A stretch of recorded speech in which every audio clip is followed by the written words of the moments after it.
Good morning, students. Welcome to online classes.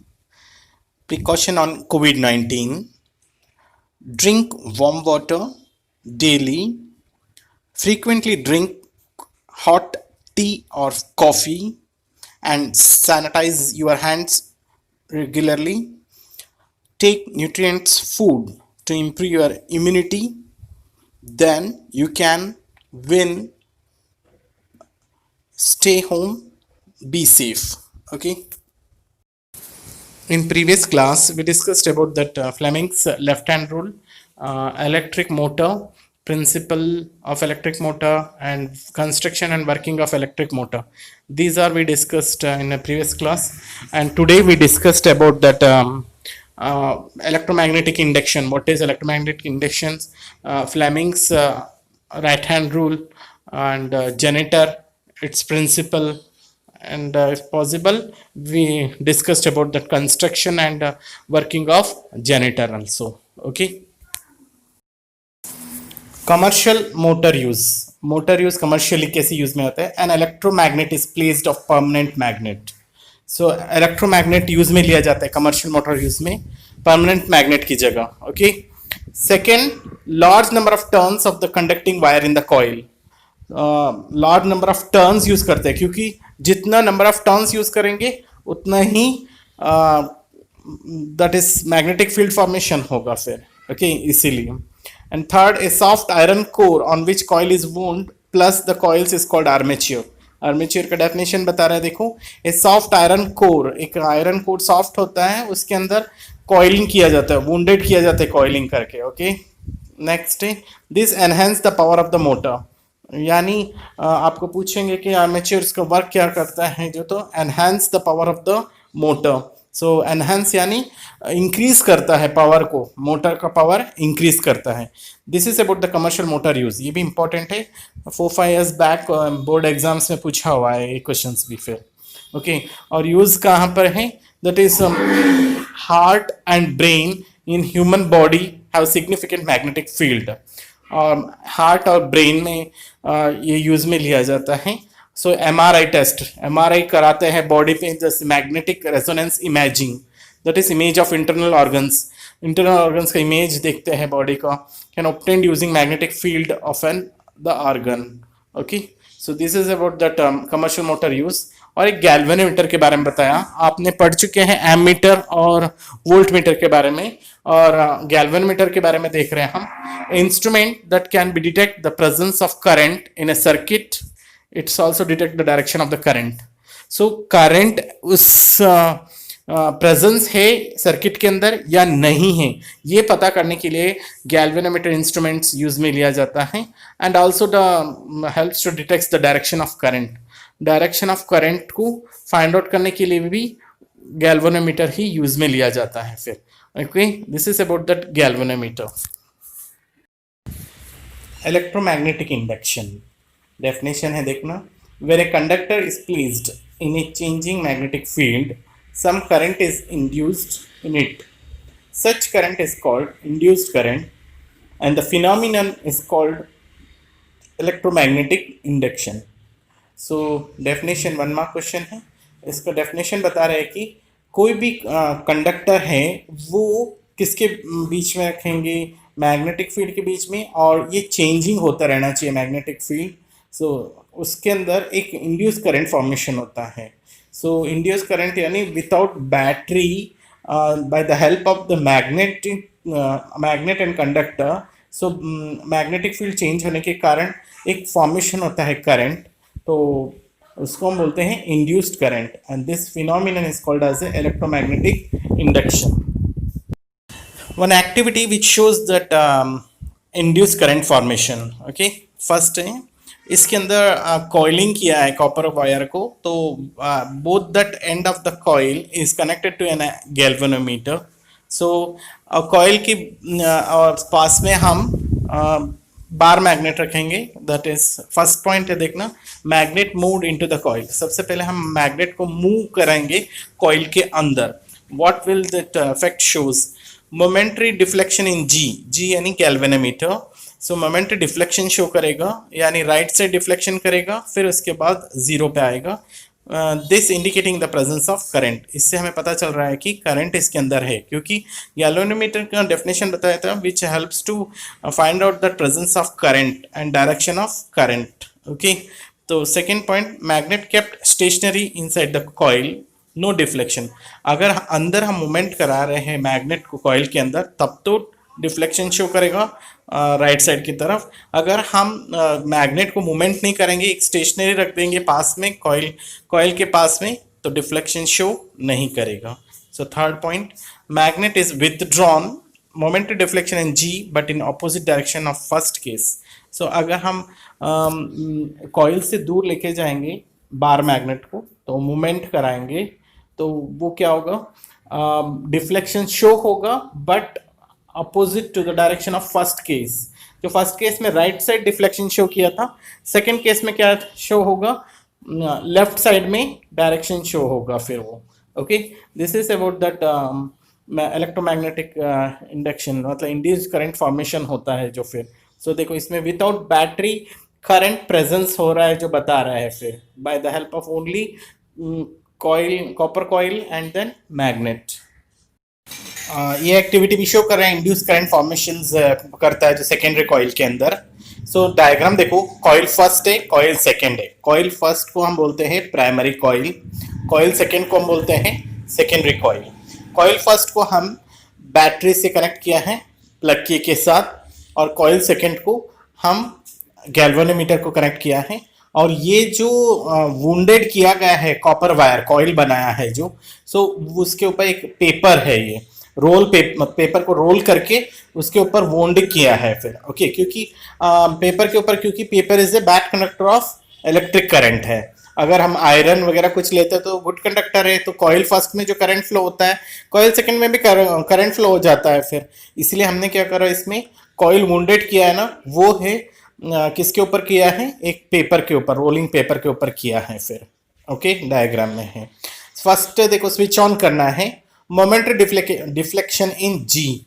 सो जैसे ही switch on करेंगे, जैसे करंट फ्लो होता जाएगा कॉइल फर्स्ट में, क्योंकि उसके अंदर बैटरी है, जैसे कॉइल फ्लो होता जाएगा उसका इफेक्ट होगा कॉइल 2 पे, यानी सेकेंडरी कॉइल में। सो मोमेंटरली डिफ्लेक्शन इन जी के अंदर डिफ्लेक्शन शो करेगा फिर। सेकेंड पॉइंट देखो, स्टेडी करंट। जैसे करंट स्टेडीली मूवमेंट करता रहेगा तो no deflection takes place. Okay, कोई भी डिफ्लेक्शन नहीं दिखाई देगा। अगर हम स्विच ऑफ कर देंगे कॉइल फर्स्ट का, so momentary deflection in G but in opposite direction of the first case. So first case में जिस डायरेक्शन में गया था नीडल गैल्वेनोमीटर का, सो स्विच ऑफ करते हैं तो उसके ऑपोजिट डायरेक्शन में डिफ्लेक्शन शो करेगा फिर। Okay, this is about that induced current electromagnetic induction process takes place in the coil 2. Okay, coil 1 से कॉइल 2 की तरफ इफेक्ट पड़ रहा है, क्योंकि उसके अंदर करंट है फर्स्ट कॉइल में, बैटरी के हेल्प से करंट फ्लो हो रहा है जो फिर कॉइल के अंदर, और लेकिन कॉइल 2 में फ्लो नहीं हो रहा है, लेकिन गैल्वेनोमीटर कनेक्ट क्यों कर रहे हैं, बिकॉज वो बता रहा है कि इसके अंदर इसका इफेक्ट हो रहा है कॉइल 1 का, तो इसलिए वो डिफ्लेक्शन शो कर रहा है। स्विच ऑन करे तो शो करेगा, स्विच ऑफ करे तो भी ऑपोजिट डायरेक्शन में शो करेगा। स्टेडीली करंट यानी एक करंट कंटिन्यूसली फ्लो होता जाएगा तो नो डिफ्लेक्शन शो करेगा फिर। Okay, this is about that electromagnetic induction process. Now we discussed about that Fleming's right hand rule. What is the statement of Fleming's right hand rule? देखो, hold the thumb, the forefinger and the middle finger of right hand at right angles to each other. तीनों भी fingers है, stretch करना है। कौन सा? Thumb, four finger, middle finger. जैसे हमने स्ट्रेच किया था फ्लेमिंग्स लेफ्ट हैंड रूल में, राइट हैंड रूल में भी सेम है, फिंगर स्ट्रेच करना है, middle finger, thumb and four finger, और परपेंडिकुलर टू ईच अदर, यानी राइट एंगल होना चाहिए एक दूसरे से। If the four finger is in the direction of magnetic field, देखो फोर फिंगर है, मैग्नेटिक फील्ड डायरेक्शन शो कर रहे हैं, and the thumb points in the direction of motion of conductor. Thumb क्या बता रहा है? Motion of conductor. Okay, direction of motion of conductor. Then the direction of the induced current is indicated by middle finger. Middle finger क्या बता रहा है? So that is induce current, okay, direction of induce current show कर रहा है Fleming's right hand rule.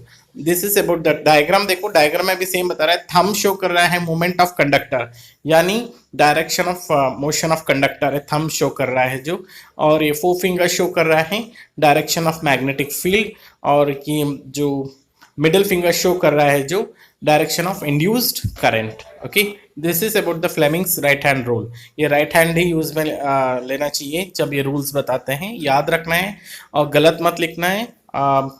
जैसे four finger का middle finger में लिखना, ये सारा गलत नहीं करना, एज इट इज लिखना पड़ेगा। Okay, so working principle of electric generator, ये फ्लेमिंग्स राइट हैंड रूल के रूल्स के अकॉर्डिंग हम इलेक्ट्रिक जनरेटर पढ़ेंगे हम, and use it to find the direction of induced current, और हम इसको यूज में लेते हैं कि induce current direction find out करने के लिए फिर इस रूल्स को अपनाते हैं फिर। Okay, Fleming's right hand rule.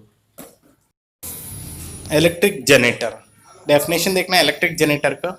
It is a machine for producing electric current और इलेक्ट्रिसिटी। एक मशीन है सो इलेक्ट्रिक करंट या इलेक्ट्रिसिटी प्रोड्यूस करने के लिए हेल्प करता है। The electric generator converts mechanical energy into electrical energy.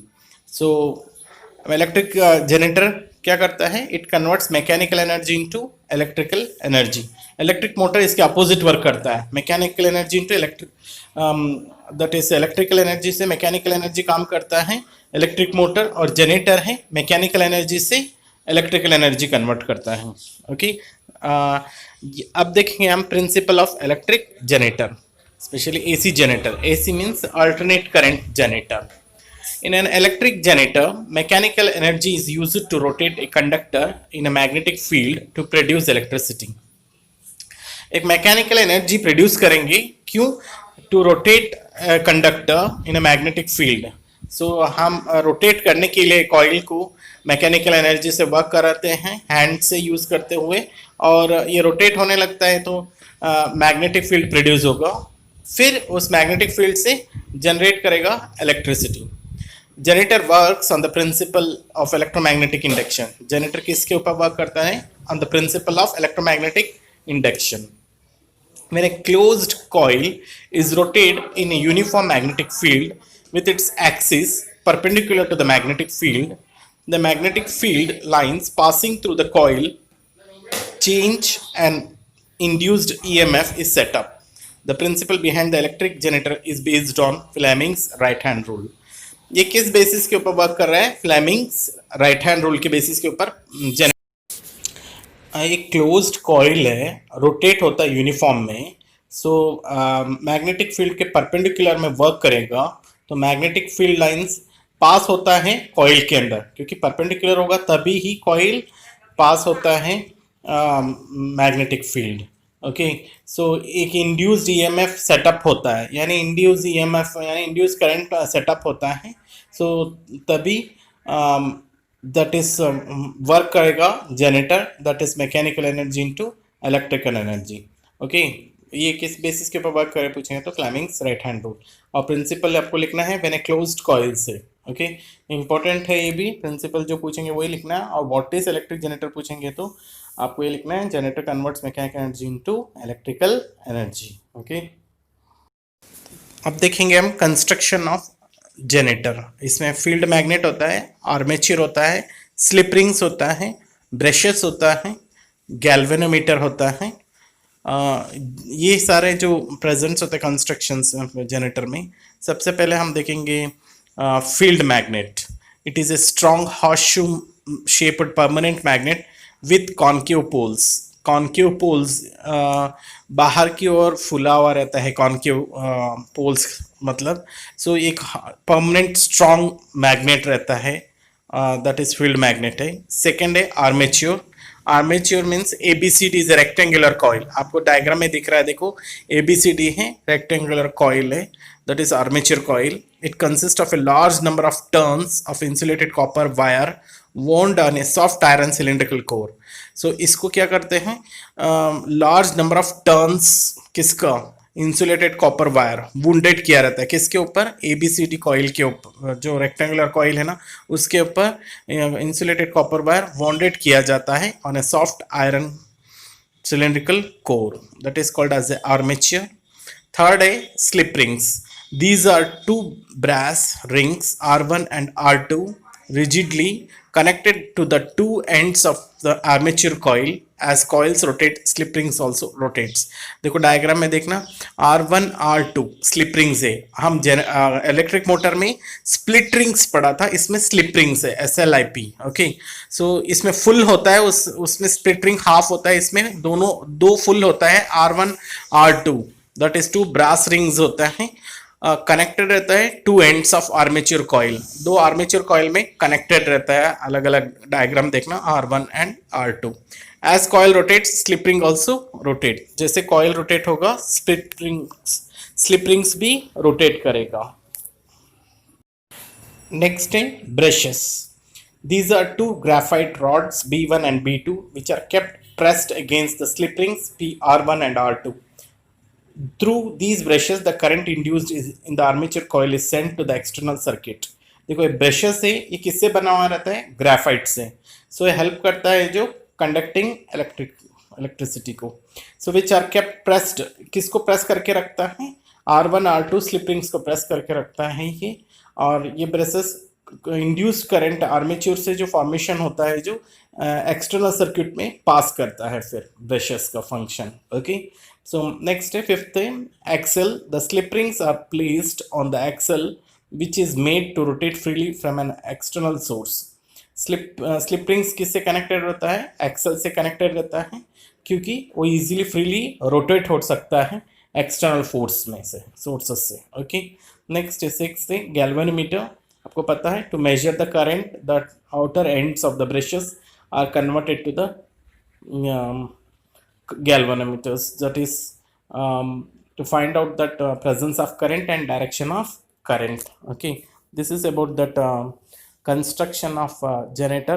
From next class we discussed about that working of generator, and that is